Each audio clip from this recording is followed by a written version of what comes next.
Começando mais um dia da leitura. Bom dia, Joyce. Bom dia, Bom bom dia. dia, bom Obrigada, dia. obrigada pela companhia.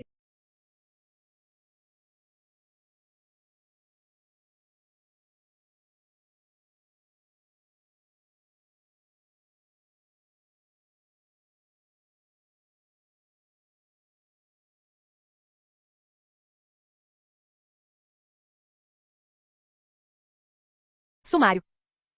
Os 5 passos para o Ikigai 1. O que é Ikigai 2? Seu motivo para levantar de manhã 3. Kodavari e os benefícios de pensar pequeno 4.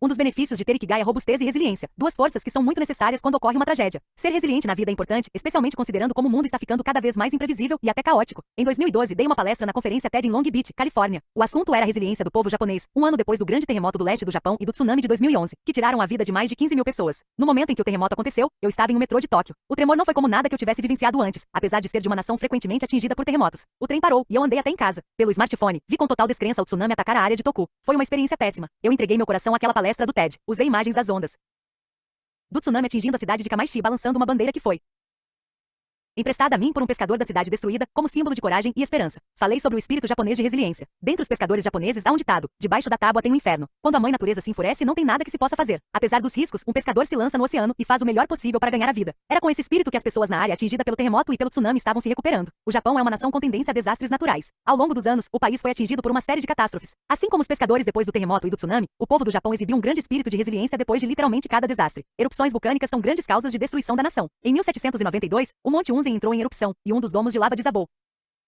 provocando um mega tsunami que tirou quase 15 mil vidas. A última erupção do Monte Fuji foi em 1707 e durou 2 semanas. Apesar de não haver registro de mortes pela erupção, as cinzas vulcânicas caíram sobre uma área ampla, chegando a Tóquio, que se chamava Edo na época, e provocando danos sérios a terrenos agrários. O ano de 1707 foi um annus horribilis para o Japão. Apenas 49 dias antes da erupção do Monte Fuji, um grande terremoto e tsunami atingiram o Japão ocidental, resultando em quase 20 mil mortes. O terremoto e a erupção do Monte Fuji devem ter tido ligação. Mais recentemente, o grande terremoto de Kanto, de 1923, que atingiu a área ao redor de Tóquio, resultou nas mortes de mais de 100 mil pessoas. A experiência do sismo ofereceu a história de fundo do filme de 2013 de Hayao Miyazaki, Vidas ao Vento. O tufão Izivan, ou tufão Vera, no ano de 1959, que provocou um deslizamento de terra perto de Nagoya, resultou em mais de 5 mil mortes. Considerando esse tipo de registro de desastres naturais, é difícil para o japonês médio não ter sido exposto às forças brutais da natureza em algum momento da vida. Além dos desastres naturais, houve também desastres humanos. As casas japonesas eram tradicionalmente construídas de madeira, e antes da invenção da tecnologia moderna de proteção contra o fogo, essas construções se incendiavam com facilidade. Consequentemente, houve uma série de grandes incêndios, provocando destruição e morte em grande escala. O grande incêndio de Meiraki, ocorrido em 1657, que de acordo com uma lenda conhecida, foi provocado por um incidente envolvendo um kimono amaldiçoado, se espalhou em uma área ampla de Edo. Alimentado pelo vento forte, o fogo ardeu por 3 dias e destruiu 78% da capital, matando 100 mil pessoas. A torre principal do castelo de Edo, onde o Shogun residia, pegou fogo e nunca foi reconstruída durante a Era Edo, que durou até 1867. Nos bombardeios de Tóquio durante a Segunda Guerra Mundial, a capital sofreu um grande dano, em particular, nas noites de 9 e 10 de março de 1945. Que as forças aliadas chamaram de Operação Meetingose, centenas de bombardeiros B-29 soltaram caixas de bombas, que espalharam outras bombas incendiárias com napalm. Como resultado, a área central tradicional de Tóquio foi totalmente destruída, matando 100 mil pessoas. Isso foi particularmente trágico se considerarmos que foi menos de 22 anos depois da destruição causada pelo grande terremoto de Kanto de 1923, que deixou exatamente a mesma área praticamente aniquilada. Atualmente, se você parasse em uma rua bem movimentada de Tóquio, ficaria impressionado ao não conseguir ver sinal dos danos inimagináveis que atingiram essas áreas no passado. As áreas afetadas pelo bombardeio de Tóquio em 1945 atualmente vivem a mesma paz e prosperidade que o resto da capital. Só podemos esperar que continue assim no futuro. Onde os japoneses encontram essa energia para seguir em frente? Algumas pessoas podem encontrar fonte e inspiração para a resiliência em normas e éticas sociais. A educação e a segurança financeira têm papel importante também, assim como laços familiares e amizades. Essa mensagem é ensinada em tenra idade no Japão. A Weekly Shonen Jump, uma revista de mangá publicada pela Shueisha, em Tóquio, tem circulação de mais de 2 milhões de exemplares. Ao longo dos anos, o mangá semanal que mais vende no mundo usa 3 valores para definir a mensagem do trabalho que exibe: amizade, luta e vitória. Esses 3 alicerces da vida foram originalmente determinados com base em questionários apresentados a alunos de 4º e 5º ano do Fundamental I. As crianças japonesas crescem com uma percepção acurada dos valores importantes da vida, em que os vários padrões para lidar com dificuldades e superá-las pela colaboração com os amigos são alimentados na mente delas pelo trabalho de mangás. Isso ajuda a contribuir com o fato de que as crianças japonesas têm um senso claro de Ikigai, amizade, luta e vitória no caso da Weekly Shonen Jump, quando ainda são bem novas. Mas está claro que a religião tem, e sempre teve, um papel fundamental na resiliência do país. E é um tipo particular de religião. Historicamente, a abordagem japonesa da religião foi sintetizada pela ideia de 8 milhões de deuses, sendo que 8 milhões representam o infinito.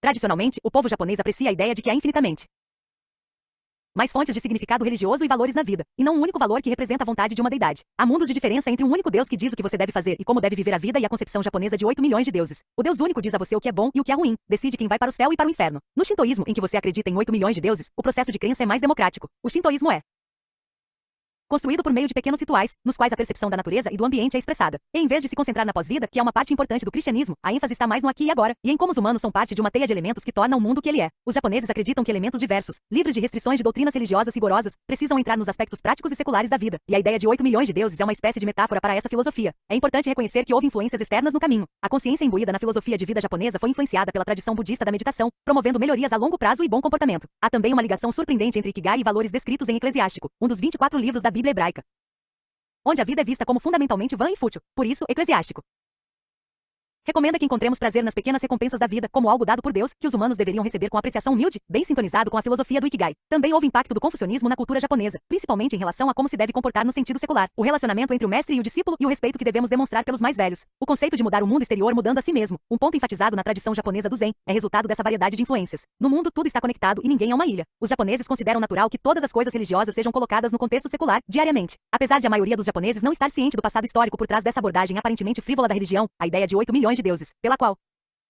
os japoneses veem deidades em coisas ao redor, desde humanos a animais, plantas até as montanhas e os pequenos itens do dia a dia, oferece o tom básico. As artes marciais japonesas, seja uma luta de sumo ou de judô, começam e terminam com uma reverência. Como já vimos, quando o lutador de sumo vence, ele não expressa sua alegria abertamente por respeito ao derrotado. O lutador derrotado, por outro lado, admite sua derrota com elegância. Cada lutador de sumo ou de judô é um bom perdedor por definição, ao menos idealmente ou na aparência. É tudo questão de respeito mútuo. Esse é um exemplo do que significa ter prazer e satisfação em fazer coisas pequenas direito, para o bem maior. Na mente do japonês, a aplicação da filosofia dos 8 milhões de deuses não está limitada a humanos e nem, na verdade, a coisas vivas. Itens sem vida podem tratar humanos de forma favorável, desde que tenhamos o devido respeito. No entanto, se os tratarmos de forma descuidada e desalmada, eles podem guardar ressentimento e se vingar. Um famoso pergaminho antigo japonês com 100 monstros, e aqui age, exibe alguns objetos domésticos, como tigelas, vassouras e roupas, virando monstros e desfilando pela rua. Na época, acreditava-se que objetos domésticos podiam virar monstros depois de muitos anos de uso, principalmente se os humanos não os tratassem com o devido respeito. Esses objetos que viraram monstros às vezes são chamados de Tsukumokami, ou 99 deuses, em que 99 anos representam simbolicamente muito tempo. Assim, há deuses dentro de objetos domésticos. Essa crença dá o subtom inconsciente a muitos japoneses hoje. O conceito japonês de Deus, como em 8 milhões de deuses, é diferente do conceito ocidental de Deus. Quando o japonês diz que ele ou ela acredita que tem um Deus em um objeto doméstico, o que está implícito é a necessidade de ter respeito pelo objeto, e não que um Deus que criou o universo todo está milagrosamente encapsulado naquele pequeno espaço. As atitudes se refletem nas ações das pessoas. Uma pessoa que acredita que tem um Deus dentro de um objeto vai abordar a vida de forma diferente de quem não acredita. A crença pode se manifestar em vários graus de comportamento do dia a dia. Vai haver gente que expressa sua crença em um Deus das pequenas coisas, enquanto outros podem ter respeito e tratar os itens à sua volta com cuidado, sem necessariamente acreditar de forma consciente que há deuses dentro deles. Não é incomum ver carregadores de bagagem e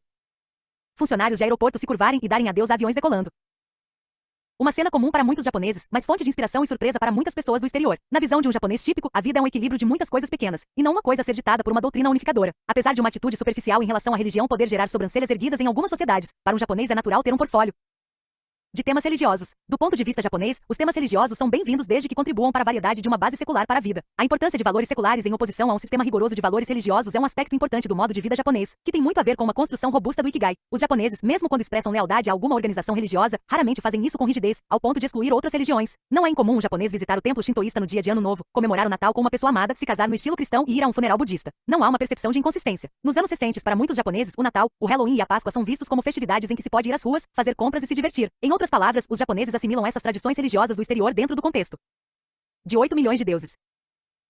No passado, tal flexibilidade foi criticada como falta de crença religiosa verdadeira. No entanto, no contexto da situação mundial contemporânea, em que pessoas de diferentes origens religiosas às vezes se chocam com consequências trágicas, o aparente ponto de vista religiosamente frívolo japonês é aprovado. A busca de um Ikigai individual no estilo japonês, com todo um espectro de valores, pode ser vista como algo que contribui para uma tranquilidade em um mundo em que extremistas tendem a dominar. Isso não quer dizer que os japoneses são completamente imunes a conflitos religiosos. Ao longo da história do Japão, houve em algumas ocasiões a brutal opressão da religião, principalmente quando vista como conflitante com valores seculares. Em 1571, por exemplo, em uma série de eventos, agora chamado Cerco do Monte Iei, o líder samurai Nobunaga Oda, que cometeu suicídio no templo de Onji, destruindo a quarta tigela estrelada. No processo, como descrito no capítulo Kodavari e os benefícios de pensar pequeno, botou fogo em centenas de templos, massacrando mais de 20 mil monges e civis. Alguns historiadores alegam que essa atrocidade refreou os cultos religiosos de terem o poder de ofuscar os modos de vida seculares dos japoneses. O cristianismo foi levado para o Japão por uma série de missionários. Francisco Xavier, de 1506 a 1552, o mais famoso deles, se tornou o primeiro missionário a chegar ao Japão em 1549. No começo, os guerreiros samurais Receberam de braços abertos a crença e a cultura recém-chegadas com seus sabores exóticos. Houve até alguns casos famosos de lordes samurais se convertendo ao cristianismo. Depois de um período de lua de mel, Hideyoshi Toyotomi, um líder militar poderoso, declarou a proibição do cristianismo em 1587. Depois novamente em 1596. A proibição tinha muitas pontas soltas e os missionários continuaram suas atividades no Japão. Quando lhe dão a escolha entre a dedicação devota a um princípio ou a uma série de ideologias, um japonês típico escolheria o segundo. Isso ajudou a nação a absorver muitas coisas novas do exterior, pois não há muitos tabus que limitem a curiosidade das pessoas. Por outro lado, olhar para o equilíbrio das coisas pequenas torna difícil seguir apenas um princípio. No filme Silêncio de Martin Scorsese, uma adaptação do livro e obra-prima de Shasaku Ed, o jesuíta Padre Rodrigues, que apostara sob pressão dos oficiais do shogunato, faz um paralelo entre o Japão e um pântano onde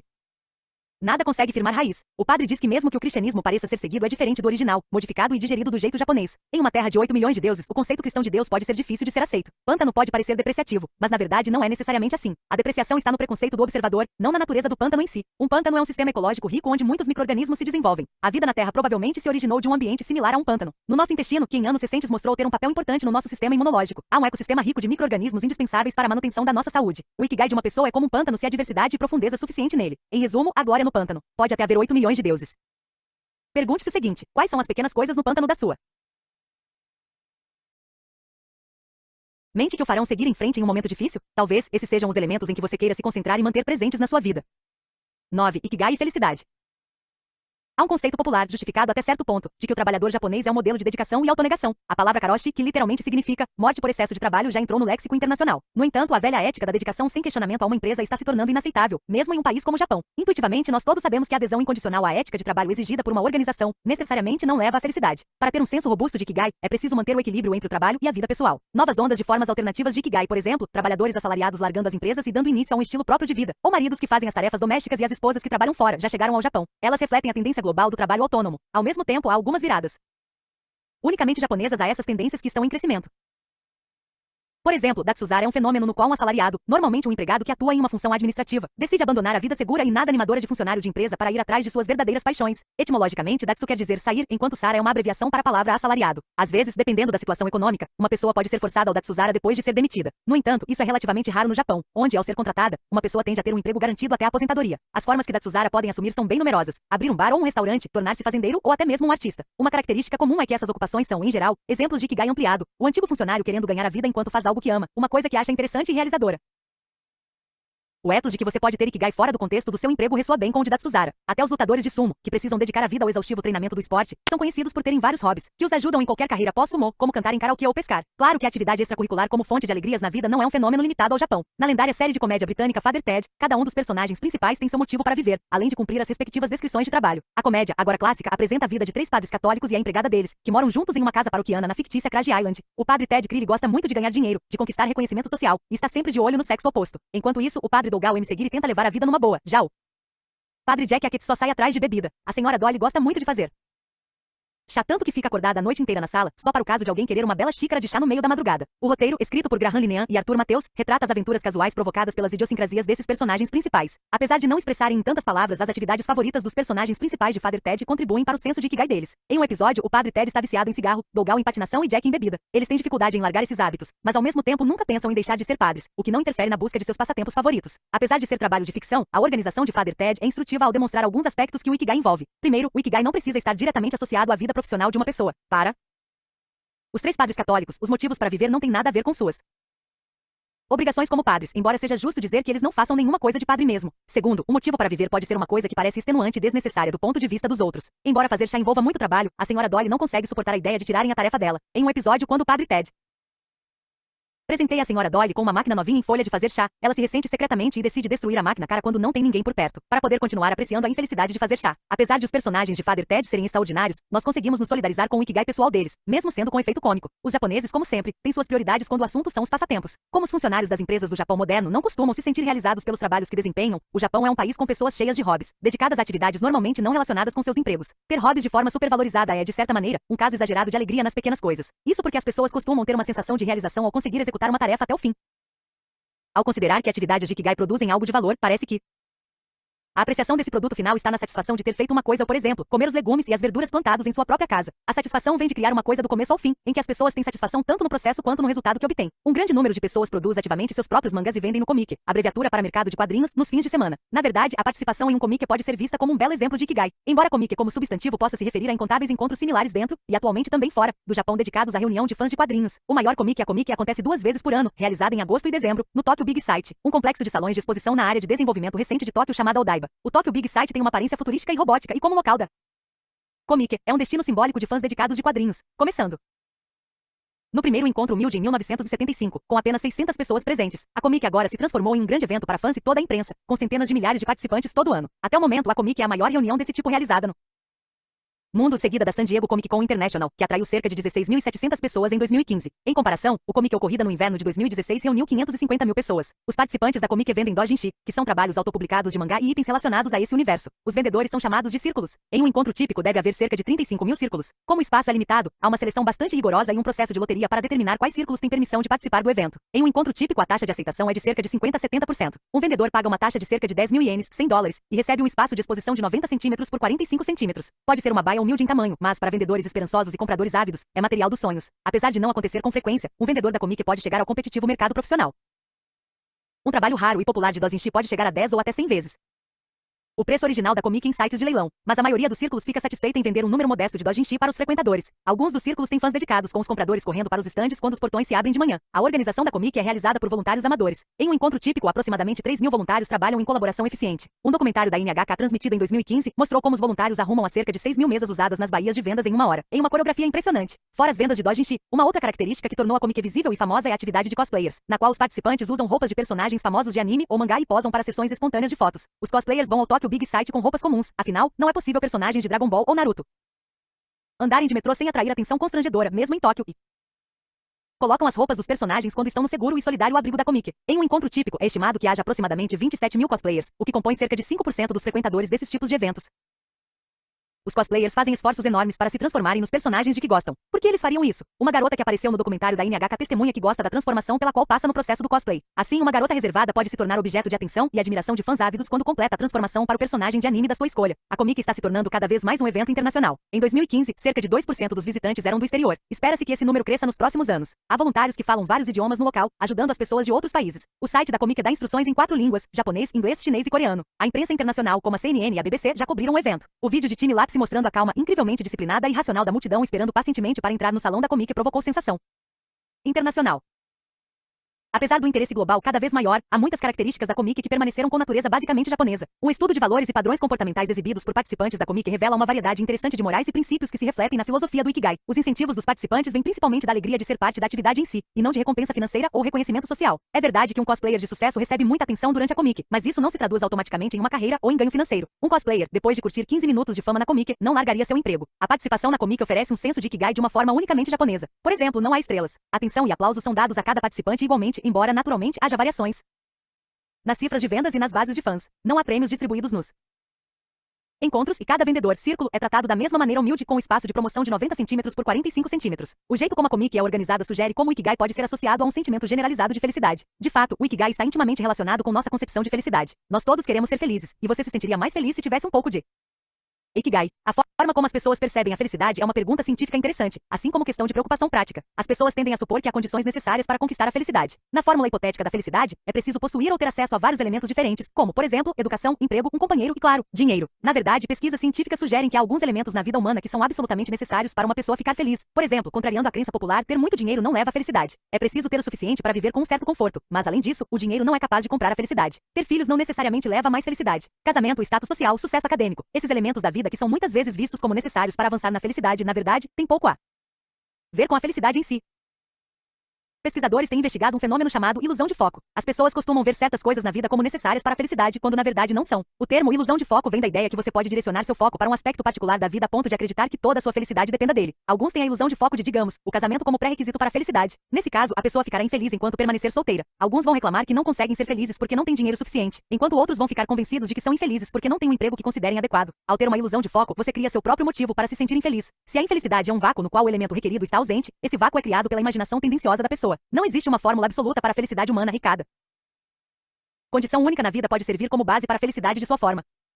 Particular. Você pode ser feliz casado e com filhos ou casado e sem filhos. Você pode ser feliz estando solteiro. Você pode ser feliz com ou sem diploma da faculdade. Você pode ser feliz sendo magro, assim como você também pode ser feliz acima do peso. Você pode ser feliz morando em um clima quente como o da Califórnia. E você pode ser feliz morando em Montana, onde as condições no inverno são severas. Como lutador de sumo, é possível ser feliz ao conseguir ser yokozuna ou ser feliz ficando nos níveis inferiores a vida toda, fazendo pequenas tarefas sem nunca desistir. Em resumo, para poder ser feliz, é preciso se aceitar. Aceitar a si mesmo é uma das tarefas mais importantes e difíceis que enfrentamos na vida. Realmente, aceitar-se é uma das coisas mais fáceis, simples e gratificantes que você pode fazer por si mesmo, uma fórmula barata e sem necessidade de manutenção para ser feliz. A epifania aqui é que, paradoxalmente, aceitar a si mesmo costuma envolver libertar-se, principalmente quando existe um eu ilusório, que você vê como desejável. É preciso se desligar desse eu ilusório para se aceitar e ser feliz. Na peça O Pássaro Azul, de Maurice Maeterlinck, uma garota chamada MYTYL e seu irmão TYL saem em uma jornada em busca da felicidade. Eles acham que o pássaro azul da felicidade vai estar em outros lugares. Apesar de seus esforços, eles não conseguem encontrar o pássaro azul em lugar nenhum. Decepcionados, voltam para casa e ficam surpresos ao encontrar o pássaro azul da felicidade na casa deles, piando alto. Na verdade, o pássaro azul estava na casa deles o tempo todo. O que isso diz a você? Em 1996, pesquisadores na Itália relataram uma grande descoberta no campo da neurociência. Enquanto examinavam o cérebro de um macaco, eles descobriram acidentalmente que os neurônios dele ficavam ativos quando o macaco estava fazendo alguma coisa. O mesmo grupo de neurônios também ficava ativo quando o macaco observava outros fazendo a mesma ação. Neurônios com essas propriedades foram então chamados de neurônios espelho. Neurônios espelho foram descobertos em cérebros humanos também. Atualmente acredita-se que esses neurônios estão envolvidos em vários aspectos da comunicação, inclusive leitura de mentes, em que fazemos estimativas sobre as mentes de outras pessoas. Os neurônios espelho são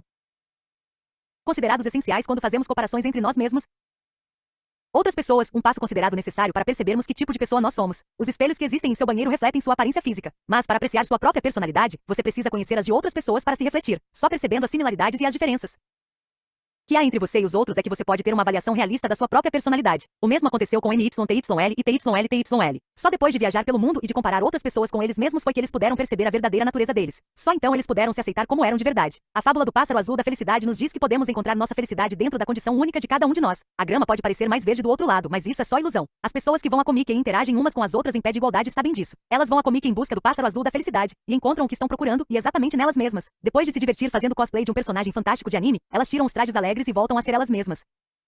10. Aceite-se como é. Tomizo Yamaguchi é o atual dono e gerente da Suetomi, famosa fábrica japonesa de doces. A Suetomi produz doces para cerimônias do chá e outras ocasiões desde 1893. Segundo Yamaguchi, doces representando flores, por exemplo, são feitos cada um com formas e cores ligeiramente diferentes. Não é que a capacidade dos artesãos seja falha e eles não consigam reproduzir o mesmo resultado. Na verdade, o artesão faz deliberadamente formas diferentes, uma a uma, porque não há duas flores exatamente iguais na natureza. A suposição mais fundamental da indústria moderna é que artefatos precisam ser feitos com o máximo de qualidades constantes possíveis. Quando se faz um automóvel, por exemplo, as partes mecânicas e eletrônicas produzidas aos milhares precisam ser cópias com propriedades idênticas. Senão, a fabricação precisa de automóveis não seria possível. Esse tipo de abordagem não funcionaria para criaturas da natureza.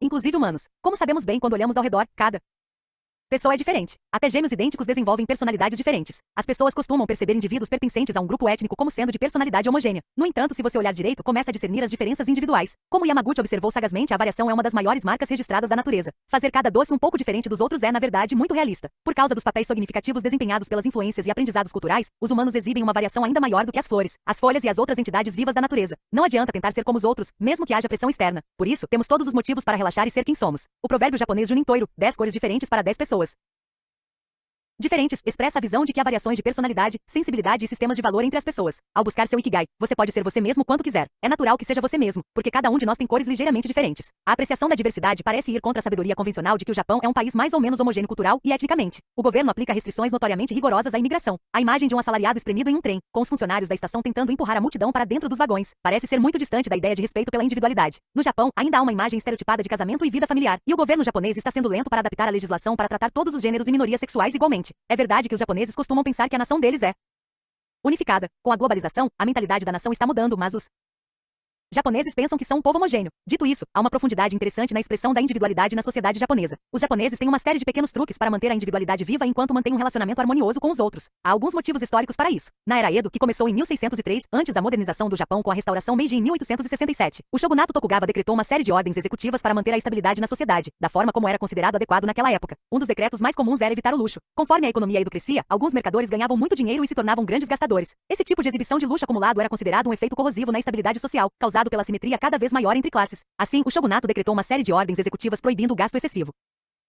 Os mercadores ricos obedeceram, ao menos superficialmente, pois não dava para discutir com o shogun naquela época. No entanto, eles conseguiram manter suas diversões secretamente. Uma das técnicas era usar tecidos caros na parte de baixo do traje, enquanto por fora eles mantinham uma aparência modesta. A ideia de manter um perfil humilde na superfície e fazer a individualidade interior florescer é uma sabedoria que o povo do Japão nutre. Há anos, essa técnica poderia ser usada em qualquer sociedade, principalmente quando o escrutínio social é um problema. Só pense na pressão das redes sociais atualmente. O jeito japonês de manter a individualidade, ao mesmo tempo em que se mantém uma aparência humilde, tem efeito contraditório no contexto moderno. Por exemplo, tornou-se difícil nutrir e desenvolver inovações revolucionárias no país, pois uma personalidade desobediente como Steve Jobs ou Mark Zuckerberg não são toleradas com facilidade. Novas formas de serviço que se chocam com os negócios estabelecidos, como Uber ou Airbnb, demoram a conquistar espaço no Japão. A inibição da expressão de individualidade sufocou o sistema educacional japonês, que tende a reforçar a conformidade e não a diversidade entre indivíduos. A maioria dos japoneses escolhe seguir o Ikigai da individualidade no domínio particular, provavelmente como resultado do clima social. Essa abordagem escondida da expressão de individualidade não é a única solução. No entanto, podemos pelo menos dizer que é interessante. Para um observador casual, um assalariado pode parecer sem face. Dentro do paletó sem graça, no entanto, ele pode estar escondendo uma paixão por anime ou mangá. Nos dias de semana, pode ser um funcionário obediente de uma empresa. À noite e nos fins de semana, pode ser estrela em um comic ou cantor em uma banda de rock amadora. A liberação na ideia de que uma pessoa aparentemente conformista possa cultivar camadas profundas de personalidade individual que pode não estar aparente na superfície. Além disso, a abordagem que cada indivíduo escolhe para a vida pode ser única. A individualidade é uma coisa a ser descoberta e trabalhada, não apenas suposta e preservada. Definir o Ikigai de ser um indivíduo em harmonia com a sociedade, de um modo geral, reduziria muito o estresse da competição e da comparação. Não é preciso tocar seu próprio trompete para ser ouvido. Você pode sussurrar, às vezes, só para você mesmo.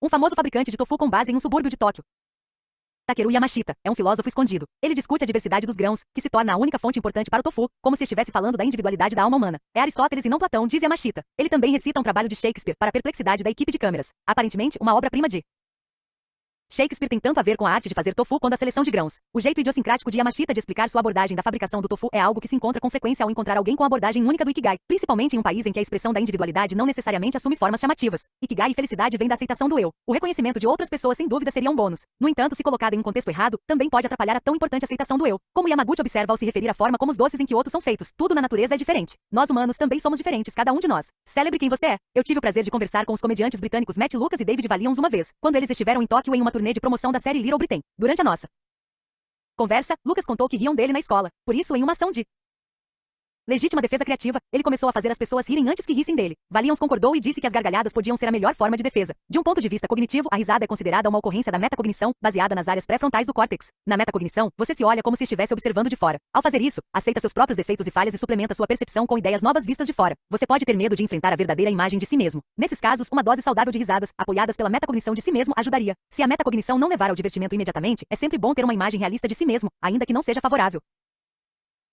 O maior segredo do Ikigai, no fim das contas, tem que ser a aceitação de si mesmo, independente do tipo de características únicas com as quais se tenha nascido. Não há caminho ideal para o Ikigai. Cada um de nós tem que procurar o nosso, na floresta das nossas individualidades. Mas não se esqueça de dar uma boa gargalhada quando estiver procurando o seu, hoje e todos os dias. Encontre seu próprio Ikigai. Vamos rever os 5 passos para o Ikigai. Passo 1. Começar pequeno. Passo 2. Libertar-se. Passo 3. Harmonia e sustentabilidade. Passo 4. A alegria das pequenas coisas. Passo 5. Estar no aqui e agora. Agora, depois de ler o livro, como você vê esses pilares do Ikigai? Item: você tem alguma revelação que ajudaria a resolver os problemas da vida? Item: agora está mais inclinado a experimentar coisas, dando pequenos passos, ao mesmo tempo em que não busca necessariamente recompensas externas. Item: você agora veria a ligação crucial entre harmonia e sustentabilidade? Item: você sente que ficaria mais tranquilo com as particularidades que fazem parte de você ao mesmo tempo em que fica mais tolerante com as idiosincrasias das outras pessoas? Item: agora você tem mais chance de conseguir encontrar prazer nas pequenas coisas? A expectativa é que essa introdução ao Ikigai permita a você apreciar a importância desses pilares com uma sensação renovada e aprofundada de significância. Isso vai oferecer as revelações de que você precisa para resolver vários de seus assuntos específicos. O conceito de Ikigai é de origem japonesa. No entanto, o Ikigai possui implicações que vão muito além de fronteiras nacionais. Não é o caso de a cultura japonesa ser especial nesse aspecto. É só que as condições culturais particulares aliadas às tradições do Japão levaram ao cultivo do conceito de Ikigai. De fato, é bem possível que dentre as milhares de diferentes línguas faladas no mundo haja alguns conceitos similares ao de Ikigai. Afinal, todas as línguas estão no mesmo patamar no sentido de que são resultado de esforços árduos de seus falantes para viver e deixar viver ao longo de gerações. Hideo Kobayashi, um crítico literário muito respeitado do Japão moderno, disse uma vez que queria viver o máximo de tempo que fosse possível. Ele acreditava por experiência própria que mais um dia na vida levaria a mais uma descoberta e a mais sabedoria. De acordo com seu antigo editor, Masanobu Ikeda, Kobayashi costumava falar sobre o motor universal, quando procurava uma metáfora para descrever o que é importante na vida. De acordo com Kobayashi, em cada lanche existe um motor universal. Apesar de não ter muita potência, ele é firme e confiável. Em caso de emergência ou qualquer adversidade, o motor universal leva a lancha em segurança de volta ao porto. O Ikigai é como o motor universal descrito por Kobayashi. Independentemente do que aconteça, enquanto tiver Ikigai, você consegue percorrer os períodos difíceis da vida. Você sempre pode voltar para seu abrigo seguro, de onde pode recomeçar as aventuras da sua vida. Como podemos perceber ao longo deste livro, o Ikigai não vem de um único sistema de valores. Não está escrito nas ordens de Deus. Vem da ressonância intensa de um espectro de pequenas coisas, nenhuma das quais servindo a um propósito grandioso na vida por si só. Os valores em torno do Ikigai que você deve ter incorporado enquanto lia este livro, espera-se, vão inspirá-lo a experimentar novas coisas em sua vida e a mudar diversas coisas passo a passo. Não deve haver um estardalhaço acompanhando seus novos começos. Essa Mudança em percepção vai surgir lentamente em você em vez de explodir violentamente. Na vida, nós precisamos de evolução, não de revolução. É comum que uma ilusão sobre uma revolução na vida, em que você é arrebatado por princípios recém-encontrados, jeitos novos de pensar e fazer, e pela ideia de começar a vida toda de novo. Tire as pessoas do rumo. Como o Ikigai só reforça suas intuições já presentes, a mudança vai ser gradual e modesta como a vida em si.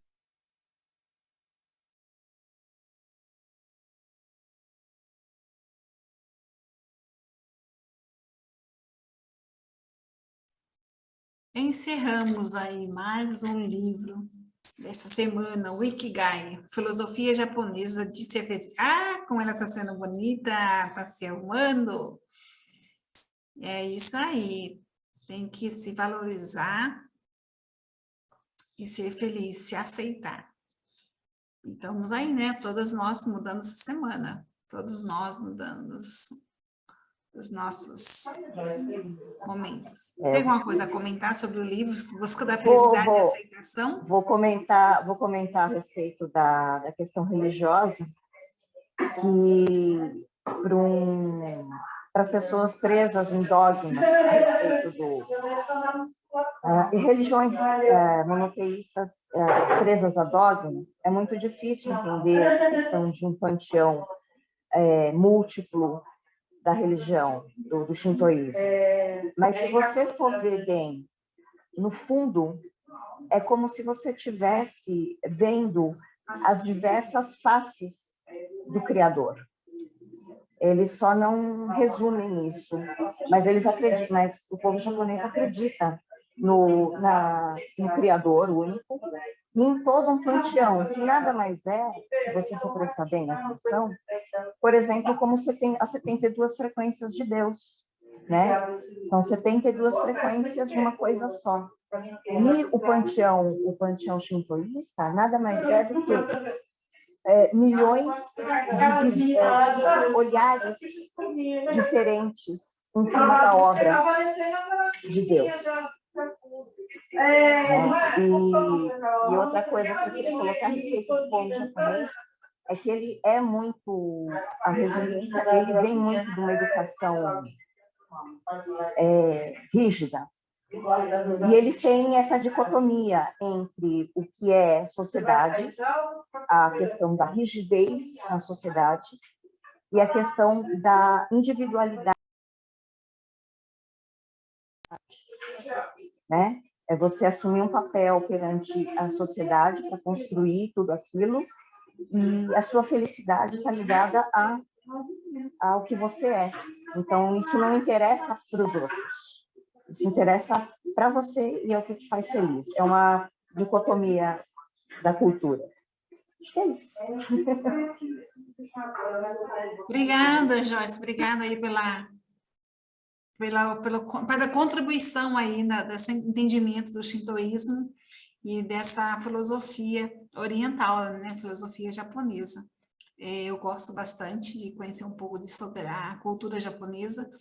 E esse livro aí sobre a felicidade, de como, né, os japoneses aí atraem e trabalham com a felicidade, ter essa harmonia, essa paz, essa tranquilidade, ou essa sensação, principalmente porque o povo japonês passa por tantas catástrofes, né, com tantas dores, e eles saem sempre por cima, sempre crescendo cada vez mais, a cada catástrofe, a cada né, de sabores que acontecem no povo japonês, na ilha do Japão, você vê que eles saem ainda melhores em poucos anos, se recuperam rapidamente, se recuperam e saem ainda melhores. Meu esposo conheceu o Japão e eu tenho muita curiosidade também de conhecer, mas tenho muitos amigos e eu trabalho bastante com culturas, né, com relação a esse, inclusive de algumas práticas também com esses amigos. Mas parabéns, obrigada pela contribuição. E vamos aí, igual a Esperança, qual é o outro livro da próxima semana? Continua aí seu embelezamento, fica mais linda, bonita, feliz. Travada, igual ontem foi meu dia, hoje é seu. Beijo, tchau, tchau.